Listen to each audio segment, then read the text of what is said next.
put this place on lockdown, brother! That means we actually have to stay here and watch you guys try to wrestle? Yeah.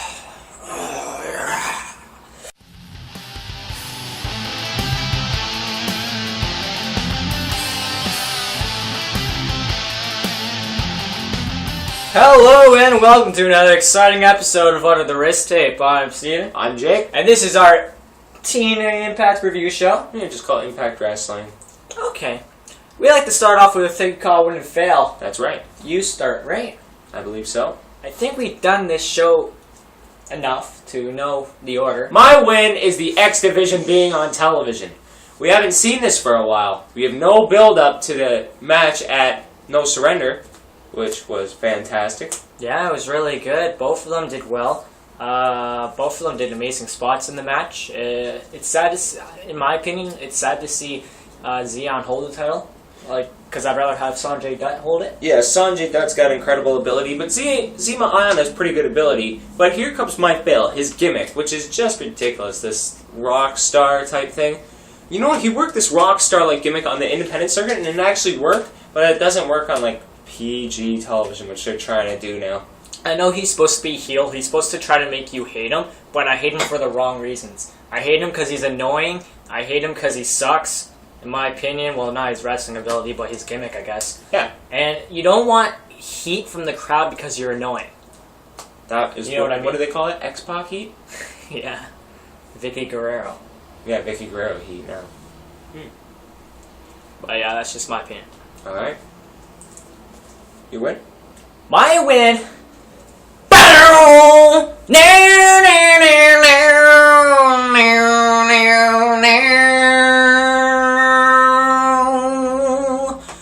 Bobby Roode, number 2 on Impact Wrestling currently, in my opinion. He's back on television where he belongs. Looks like he's going to be in a feud with James Storm. You know, not bad, because put those two in the ring. You know, they've wrestled with each other for like a long time now. They had a pretty good match. Yeah. But like you said before, what kind of match is it going to be at Bound for Glory? Yeah, well, if it's just a regular match that has like no build-up whatsoever, unless they're doing like a half-hour match, it would be good to see. But if they have like a few matches on Impact, have like some sort of knockdown, drag-out brawl at like no disqualification, no rules, like an anything goes match. Not necessarily a last man standing match. Yeah. Like, you know how WB has those unsanctioned matches, and they're always really pretty good, right, at least? Remember Shawn Michaels and Triple H back at SummerSlam 2002? Yeah. Fantastic. Have one of those type of matches. Unless WWE's trademark's unsanctioned. Or they can have how many beer bottles you can smash over each other's head. Smash. A beer bottle brawl. Yeah. How do you like the sound of that? Sounds right. Oh. Sounds like it might get a little bloody. Yeah. You're failed. Oh my god! I don't know what the hell they did at No Surrender with Jeff Hardy becoming the superhero and winning with a broken shoulder, and they need a combatant to Super Cena. God. That's what they need. They need that big face to step up from Cena. Aries is not the same kind of face that Cena is. Probably a lot of little kids don't like Aries because he isn't that fucking typical smiley face guy. He's a fucking badass. The reason I have a problem with Hardy going against Austin Aries at Bound for Glory, because one, they're both faces. And like, I don't know, we always say, you know, face versus face or heel versus heel is awesome. But how are you going to build this up, you know? How are you going to build it up? If you would have had Bully Ray... Are you playing the mutual respect card here? Yeah. Is one of them going to turn heel? Is one of them... Are they both going to turn face? Is, you know...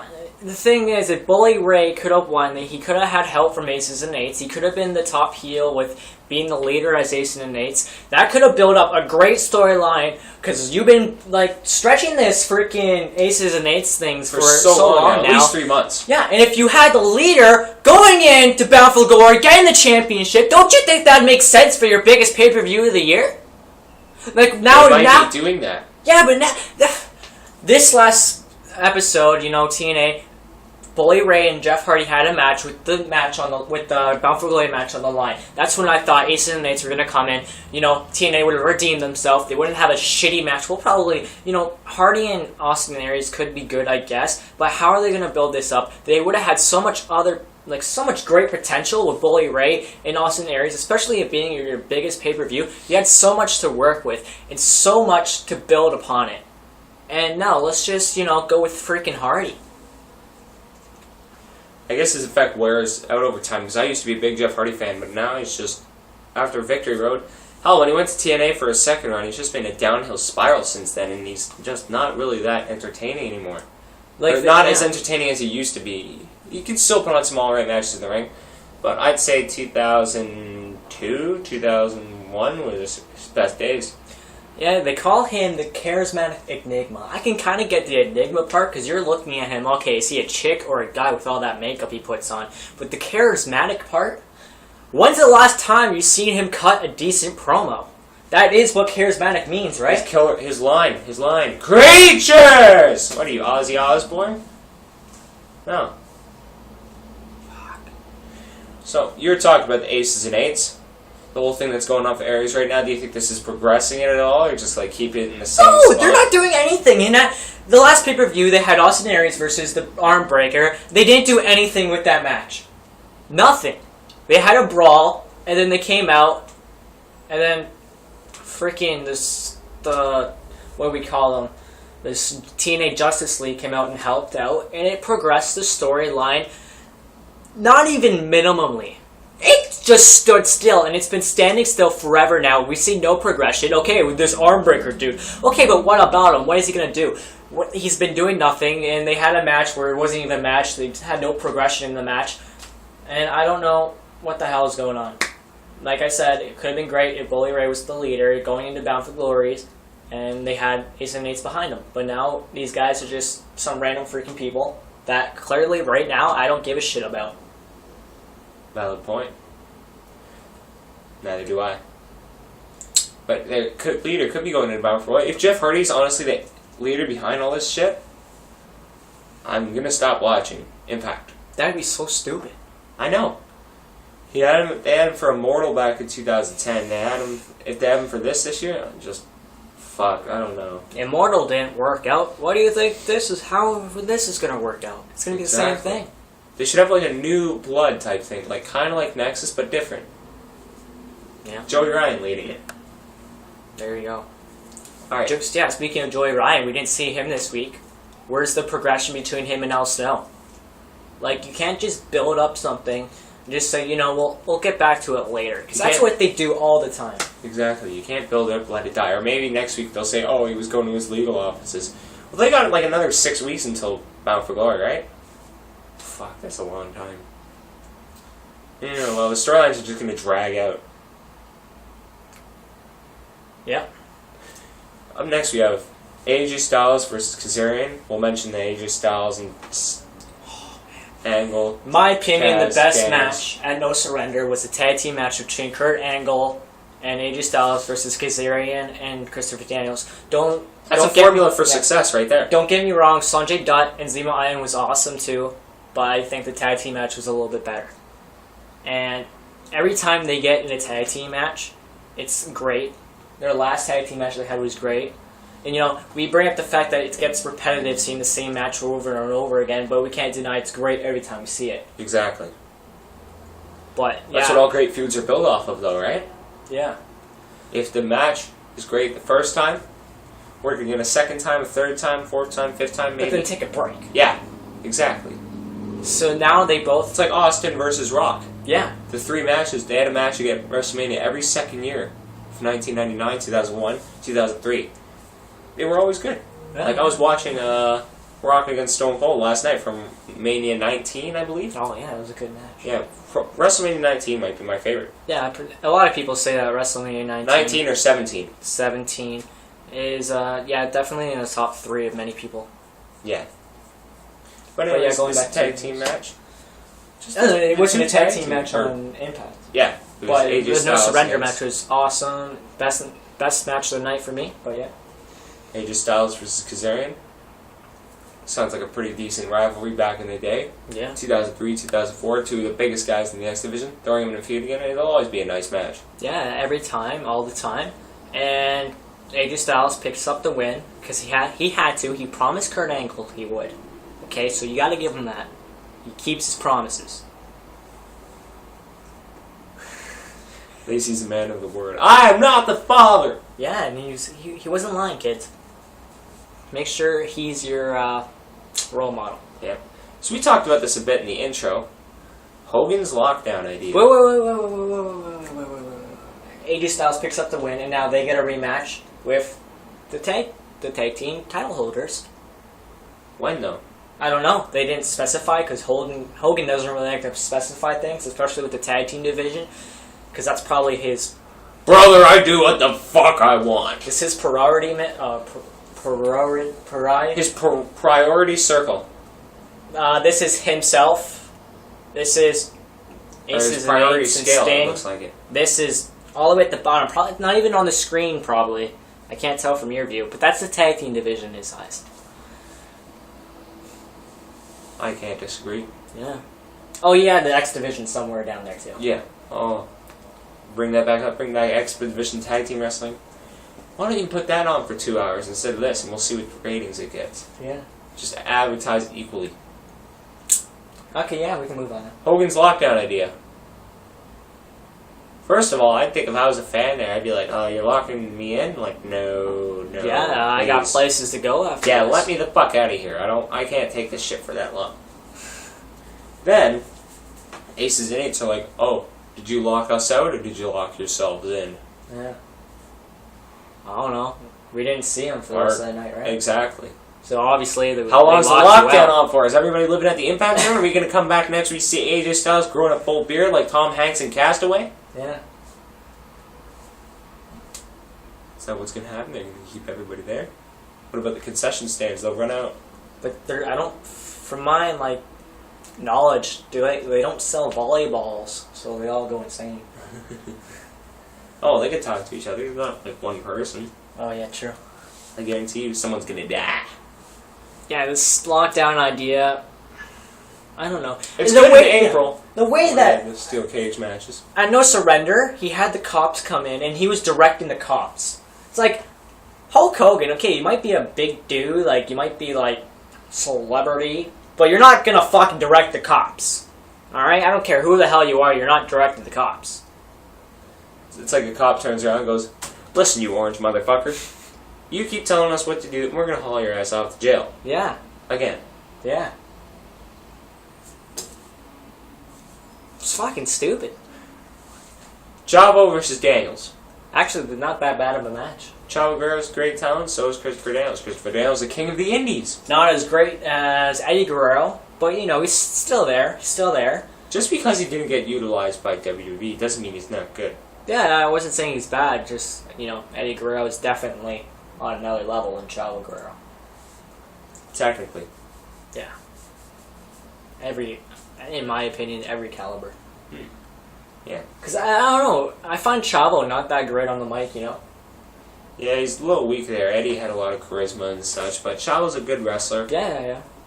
Too bad he can't get his own moveset, though. Like, I know, I can understand paying tribute, like, every once in a while. Yeah, but using it on a regular basis. And, like, you're just basically riding off the Gorilla name, like many people on the internet say you're doing.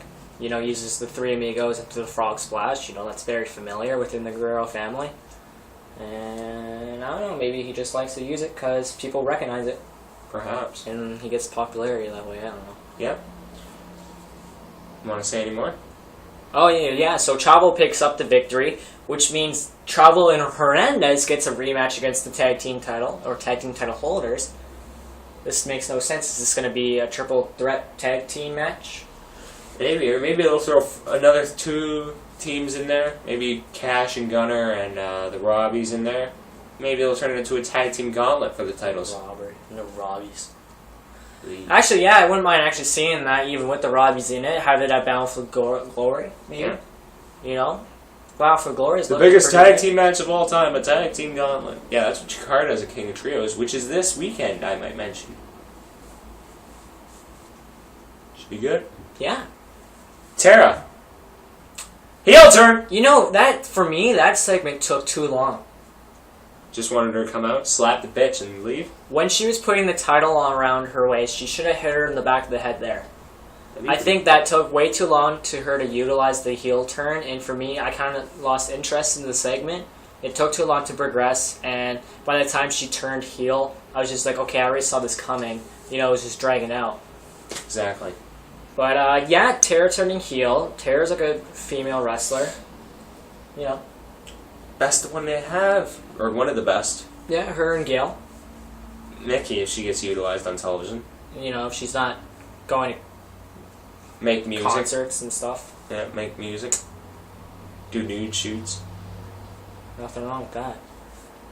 Google is your friend. Alright.